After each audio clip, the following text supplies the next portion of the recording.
છેલ્લા 1.5-2 મહિનામાં સાઉથ ગુજરાતની તમામ બ્લડ બેંકમાં પડી રહેલી અત્યંત કટોકટીને ધ્યાનમાં લઈને તિલક ગ્રુપ વાંસદા દ્વારા આજરોજ મેગા બ્લડ ડોનેશન કેમ્પનું આયોજન કરવામાં આવ્યું હતું, જેમાં ગયા વખતે મારી વાંસદાની દાન પ્રેમી જનતાએ 707 બોટલનું રક્તદાન કરેલું હતું, જે એક મેજિકલ ફિગર હતો, માઇલસ્ટોન હતો.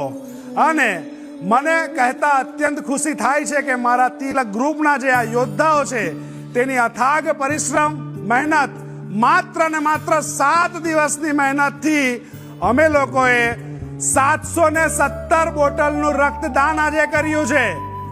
તો વાંસદાની મારી આજે દાન પ્રેમી જનતા છે એનો હું 2 હાથ જોડીને નતમસ્તક થઈને આભાર પ્રગટ કરું છું. આભાર વાંસદા, ધન્યવાદ વાંસદા.